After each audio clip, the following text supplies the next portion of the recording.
than chapter books? Like I said, when I have class, I always try to do a compare and contrast with the way, like, you know, Marvel, the big two, Marvel and DC, does things as opposed to manga or Asian art, and we really break down how the pages work, how you read differently, you know, the direction of the read, how your eye is drawn. There's bigger panel work in a manga book than American book. You know, you might have 3 panels as opposed to 6. We talk about things like that, or even the expressions, or sometimes the lack of tones. Because if you look at a Dragon Ball manga, they don't use a lot of tone work. It's looks like a coloring book, and some students didn't notice that until we talked about it with the shading techniques and things like that.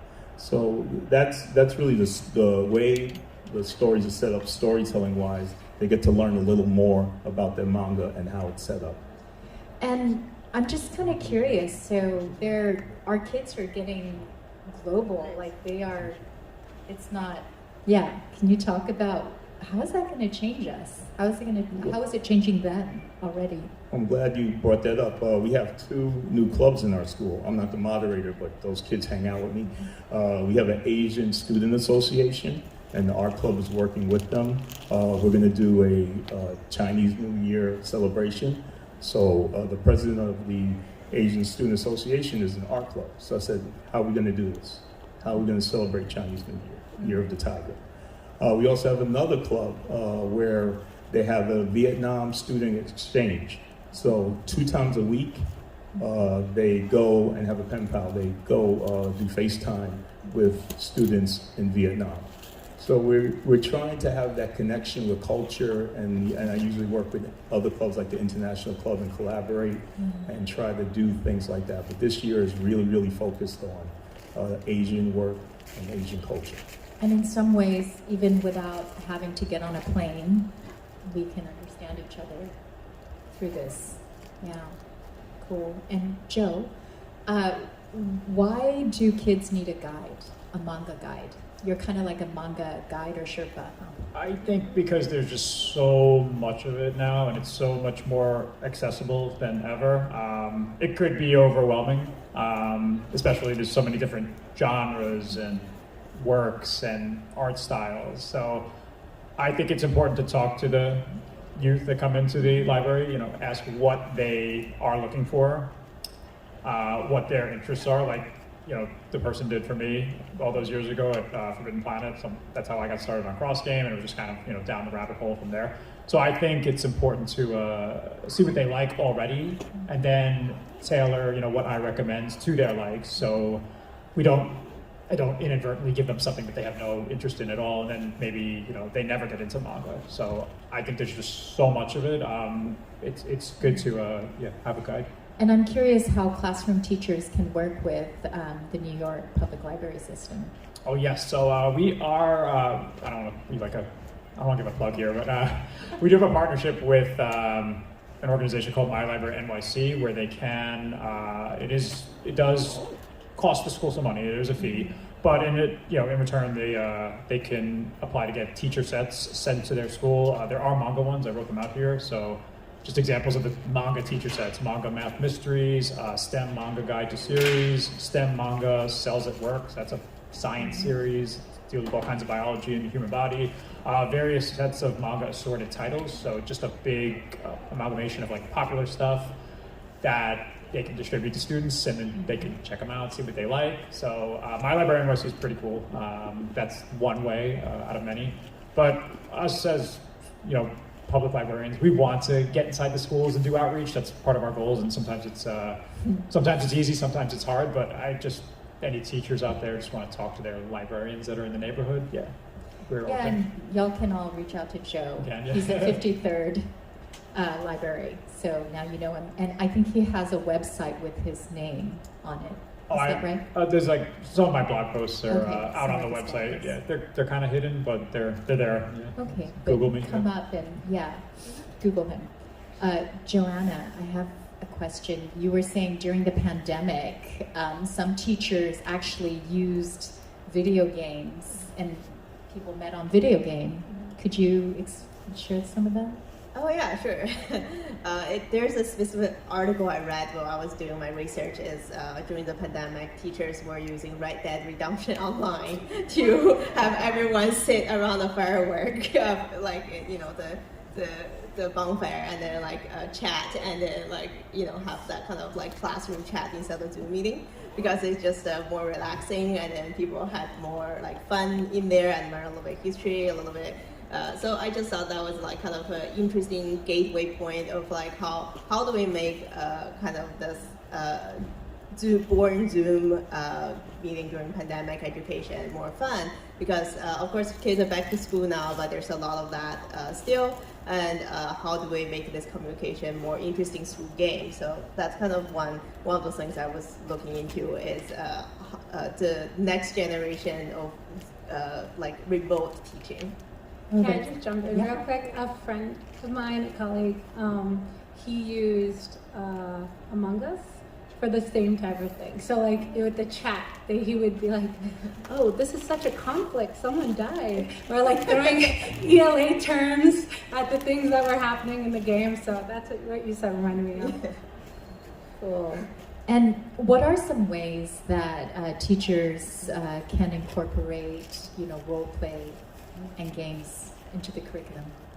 Yeah, so I have actually done a recent research with 25 educators who are currently using role-play games in their classrooms. And some of them, for example, for foreign languages teaching, you use role-play to help kids and to learn the target language. For example, French teacher using Dungeons and Dragons for the play, each student is a player, and they create a character in the beginning of the class, and they would describe that character in the target language. So that's one way. And then another way people do is kind of use the game mechanics as a class management tool. So for example, each homework kids do get certain points, and that points contribute to the semester end, where there's a big bad monster they have to defeat using the points they have earned throughout the classroom. So there's multiple ways people are using kind of different game mechanics and techniques in teaching right now. If you are interested, definitely talk to me after. I can give you more research what I have learned. There was actually a really good resource that you had shared with me. Do you remember? I shared you with a few links, but I think one was called Creators Assemble. I don't know if you guys have heard of them. They are a nonprofit organization that is using comics, mostly focused on comic books, but how to use comic books in education. And they have Creators Assemble, yeah, and then they have I think a produced PDF that you can present to your schools to show people how manga is contributing in education and why you should use comic books and games. They're developing a new one for tabletop gaming as well. So basically it's a package you can show to your school principal and convince them to use comic books in your classroom. Yeah, thank you. And so classroom teachers, 7th grade, that's not easy, is it? No, they have a lot of personality. They do. You just have to not let it get to you. That's all. Yeah, how does manga help you get instant cred and status in your classroom? Once my students find out that I read manga and I watch anime, they have star eyes, when they're looking at me. But my whole thing with it is I like to use it or try to use it with the content that I'm teaching. This way they see, not only do they enjoy what we're talking about more by seeing the things they're interested in it, but also they see the connection that the stuff that we're talking about in class is, adaptable to what you're doing on your free time, right? We're talking about plot, or we're talking about character development. That's happening in the things that you're reading or that you're sneaking reading while we're teaching class, right? On your iPad or whatever. So I try to bring that into the classroom. So whether it is while we're teaching plot development, using certain characters, finding out your students' favorites, and putting them in problems or whatever you're teaching, that's a way that you can kind of build that rapport with your students in the classroom. And that works with not just ELA. I mean, I focus on ELA. Luckily, a lot of things that I'm talking about is part of story development, which is what they're going to see when they're reading books. But if you're teaching math or science or social studies, just even including their favorite characters' names in problems or math problems or scientific situations, that creates a little gem of excitement for them that makes them a little bit more interested in what you're talking about. Yeah, thank you. And then final question that we're going to start with Ed again. It's the first thing I mentioned today, and you can just, it's one of those questions, just, you know, whatever you'd like to share with the group. But if we think about manga in the classroom and how manga can become more than just candy, but part of the main meal of learning, I'm wondering if you could just share some thoughts, experiences, resources. Well, we live in funny times. When I first came to my high school, the high school I went to, they didn't have an art program, and I'm now an art teacher. So I walked in there in 1999. I walked in there wanting to do comics and manga. The students all told me, why should we? They didn't like manga. Marvel was bankrupt. They're like, nobody reads comics. But I will tell you, that was my most productive year with my students. They all did full comic book regulation, 11 by 17 comic book pages. The art club did their own anime characters, and I still have a box of the pages that they made of their own stories. As it got popular, I think our challenge, as it got popular, it became more fans than production. So the challenge is getting the students, you can incorporate it, but again, they just want to talk about, oh, Goku's stronger than One Punch Man, and fight about that for 19 hours. I have a lot of success after school, and after school then trickles into the daily classroom. After school, the Anime Roleplay Club was a club of 15 students who I taught in gym and saw every day, but they came around and asked somebody else if I could be the moderator, which I didn't like. And I'm like, what are you going to do? First of all, I called them the Anime Cosplay Club, and then they put me in detention for 2 days. But I said, what's an Anime Roleplay Club? So giving the students the power to have, you know, what they want to do. So the club is that they actually take scenes of their favorite anime and manga, and they reenact them. So they have to do cosplay. They also sit down and write out the plot. They also are doing editing of scenes and things like that. So they're really a very involved club. Their first role play will probably be in 2050 by the time they finish the costumes. But the great thing is that, and I told them, I said, when you come here, I know you like, and they were talking who can beat up who. And I'm like, you guys have to be productive. When you come to the art room, it's about productivity. I know you're a fan, but you gotta switch gears. So that's I think that happens more successfully in the classroom, but you also have other opportunities outside, and people have said that, outside of the classroom, and that again trickles into your classroom. So then you can and I always mention that. I go, the Anime Roleplay Club was, making a headpiece of Goku today. They're like, what? And there's a tension getter. Well, I love how you're making the distinction between being a consumer or fan versus being a creator. Yeah, that's really cool and important. That's how you switch it from candy to a meal. So. Joe. Yeah, I think in order to change it from candy to a meal, it starts with us as the professionals and the educators, which is why I'm glad that the My Library NYC program does have teacher sets solely dedicated to sets of manga. That way teachers can order them and get them in their classroom and hopefully convince higher ups that this can be a part of the curriculum, because there are reluctant readers out there who they would see a 500-page nonfiction and they're just like, I don't want to read anything. And I think we treat it as, we call it candy because maybe some folks think reading comics is kind of just a foot in the door to reading books like this, and that's not so. Reading is reading to me, and as long as they are reading, there is no candy, dinner, whatever. It's all reading. So So I think it starts with us as the teachers and librarians to, put the books in the kids' hands, create interest. We have all kinds of, readers lists, committees at the library dedicated to just comics, best comics of the year, blog posts, read this. So as long as we can push it into the, children's hands, hopefully they can push it into the curriculum. So I think we just need to change our mindset that reading is reading. There is no candy dinner. It's all, as long as they are reading, that is the goal. Yeah, thank you. And Joanna, candy to broccoli. So I think manga research is quite new in classroom, right? But comics books in education is not new. And then they share similar things. It is moving picture. It is pictures. So I think how comic books succeeded in classroom is through content teaching. So obviously that's, I think, the fastest way to succeed from transition from candy to food is to have meaningful content. I see a book in front of me that called Math Girls Manga. I don't know what this is about yet, but trigonometry. Yeah, see, so content in manga. So I think that's the kind of first gateway into the classroom is how do we pack manga into a content form that actually teaches content.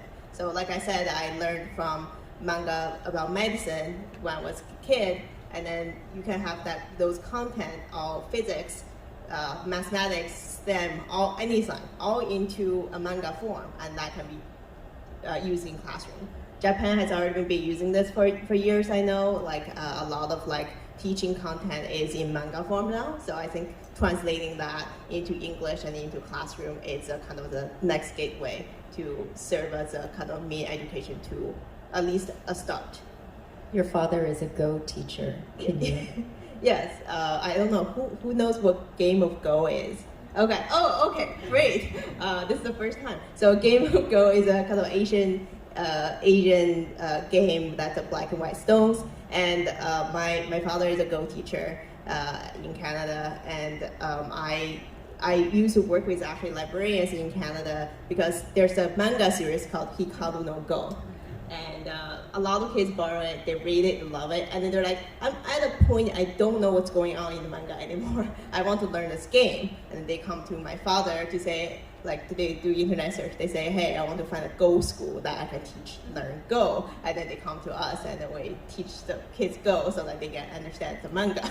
So I think manga is very motivational for people to learn things. And so that's where I think we're another kind of connection there, right? Manga serves as a motivation tool, and then teachers bring the content and connect it back to the real world and back to the manga. So yeah, I think that's how manga could become very useful in education. Yeah, thank you. I just fell in love with Forest Piano, and so I'm listening to classical music again. I haven't for years, but Nodame Kantabi is another one that's a very cute manga about a girl piano major and then also a violin major trying to be a music director. So that's another way where I got into classic music as well. Perfect. And Angela, candy to food. So when I think of candy, I think of a reward, right? And having manga in your classroom library is great. It's beautiful. But for me, I feel like I want it to be more than just that. That I feel like is candy, having it there for students to see and to visit every once in a while or open every once in a while when they're finishing an activity. But what makes it a meal for me is making it part of what we're doing, right? We're teachers, we have to teach certain things, right? We have to follow the curriculum, but we can include certain things that we enjoy and our students enjoy in that content, which I feel like should be the goal, depending on how much freedom you have. I mean, we all have different admin and we can get away with different things, but I find it's just worth it that when the students see what they love, and also kind of connecting with what I have up here. I just went to the Kinokuniai, how do you pronounce this? Kinokuniya. Booth that they have here. It's also a store in the city. And this is a coloring book for Demon Slayer. And my students love Demon Slayer, and that's like a quick little SEL moment that they can do. Also, if they just need a break from whatever it is that we're doing. So keeping like an eye out and looking for little things that you can just incorporate into your daily classroom life.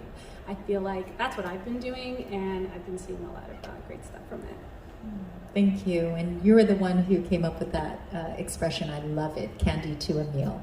Yeah, it's not enough just to have some manga library, a small section, actually using it in the curriculum. So I'm going to open it up. We have about 7 minutes left, I think. Yeah, do you mind going to the mic and just lining up?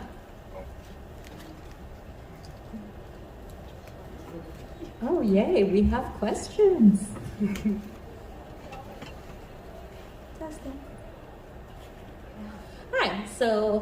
Hi, I'm also an educator. I was a 7th grade ELA special education teacher. Now I'm an 11th grade special education teacher, teaching ELA history and chemistry. But I guess my question is, for our children with special needs, how can manga really help them learn in the classroom? Like, how can I get them engaged, especially since a lot of them have a real strong connection to a lot of the characters? Well, speaking with ELA and like story development, I haven't had much work with students especially, but I do have work with ELs. And some of the things I do is kind of like reversing, so starting with pictures and then creating stories after, which I feel like was a great strategy for me to use specifically with my EL students, because after they create the art, they can create a story based off of what they see, and that gives them kind of scaffolding in that direction. Thank you. You're welcome. Great, next question. Hi. I'm not from here. I'm from British Columbia, and our curriculum is different from NYC. So I wanted to make a comment, and then I had a question, if that's okay. Great. So I think it was somebody made a comment about the importance of knowing how to build a world. I think it was Joanna. Was that correct? Yeah. Yes. So I thought it was really interesting that you talked about the importance of plot building and teaching students how to create stories, because I feel like for me that really connects with the First Peoples principles of learning. In British Columbia, we're really focusing on incorporating Indigenous ways of knowing into story, and one of the main aspects is teaching through storytelling. So I thought that was a really interesting connection there. Yeah. And then, so I wanted to ask, how much does the New York curriculum allow for teachers' choice in content? Based off my experience, I feel like it depends on the school, and other teachers who are here can chime in too what you think. Luckily, my administration is very flexible with me, so I'm able to kind of work in this play into the curriculum with a little bit more freedom than I feel like other schools do. The curriculum itself, like the standards, focus a little bit more on technical things, like being able to write argumentative writing pieces, or like provide information in your writing. Or luckily, I feel like with the next generation standards, we do have some little window for creativity, which I'm just like jamming in that creativity. I'm just trying to get away with as much as I can with it. But I feel like it depends on the school. Okay, so it's kind of like more writing skills. Yeah. So often I say like I try to sneak as much as I try to get away with as much as possible. But what I feel like is after I do that, the proof is in what my students create, so I can show, look what they made after we did this, and that is enough to make people be like, oh, and they kind of change their minds about using manga or using comics in the classroom, and then you can kind of make a movement out of it. Yeah, the BC curriculum is like that too as well, kind of shifting more towards skills development in terms, instead of like prescriptive knowledge based. Okay. Thank you. Thank you. Thank you. Hi. So I'm also from the Bronx, but I'm a paraprofessional at a special ed high school. I'm actually on leave right now, but as a paraprofessional in a special ed high school, and I'm also a cartoonist, so I'm a big, believer in the value of, comics and manga as literature. But being in the position of paraprofessional, I get no power over the curriculum, right? So it ends up being, if I try to introduce stuff that's related to what we're discussing in the classroom, it ends up getting close to derailing.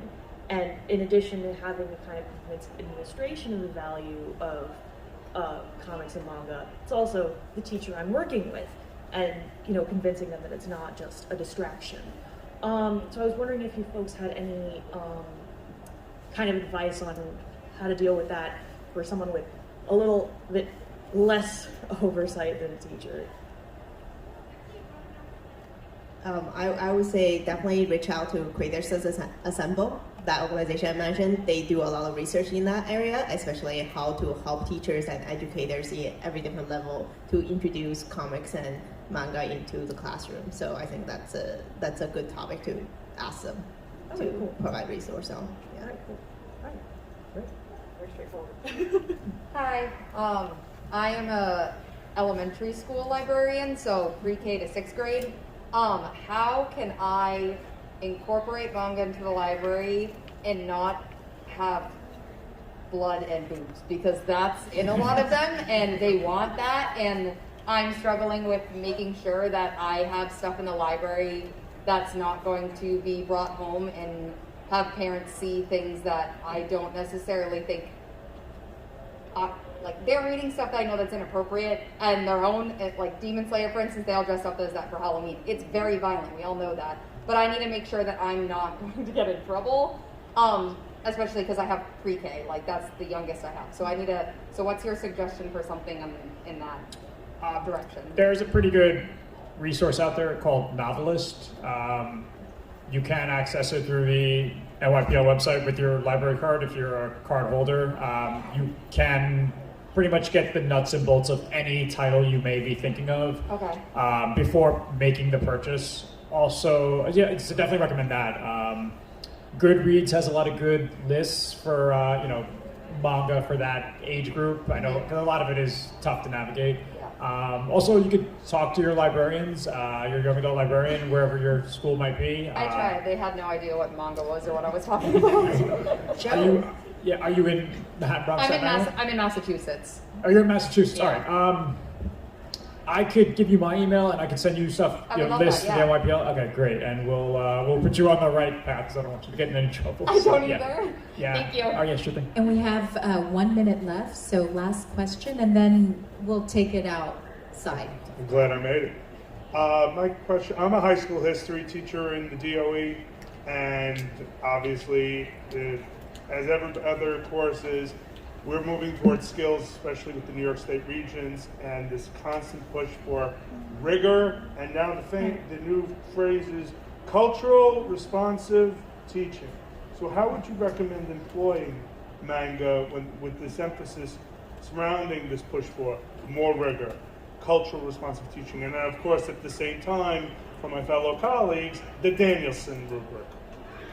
Manga is culturally responsive because it's what students are engulfing themselves in, and it's what they're enjoying. And the way I understand what the culturally responsive is taking what they love and bringing it into the classroom, or taking what they are a part of and bringing that into the classroom. So that's the direction I've talked about using it, and it's worked for me. And like, people think culturally responsive and they just see the word culture and they think that's it. But there's so much more to culture. Like, that's a very deep word. And what you love and what you're passionate about is part of your culture. So that's the way I go. Thank you. Thank you. Thank you all. We have one more person. Is it okay? One more. Yes. Hey, so when it comes to teaching teaching students about manga content, how would you talk about handling difficult difficult topics such as mental health or stigmas or politics in terms of censorship. When you see it in manga? Yeah, as like a relation or a comparison to what you're teaching. Well, the way I've used it, like if I use it with my SEL like practice, I could take like parts that I want to kind of include. Maybe like it will be like a small read of a certain section, and then we can talk about, make it more of a discussion and a reflective discussion versus like a content-based discussion. And I feel like those are more rewarding because it gives opportunities for students to talk about themselves. And of course, you can give the option that students don't have to share if they don't want to, or maybe making it more of a journaling thing where they can write it down, express themselves, and they don't have to really share it if they don't want to. That's the way I would go about subjects that I think are valuable for them to talk about, but we don't know like what is triggering for all of our students. So giving them the window to express it, and then making it more volunteer to share it. Okay, thank you. Thank you all for joining us at Manga in the Classroom. Joe, did you have one more thing to add? I wanted to say thanks for coming. Yeah, thank you for coming. Please visit John Sableski at the Reading with Pictures booth upstairs.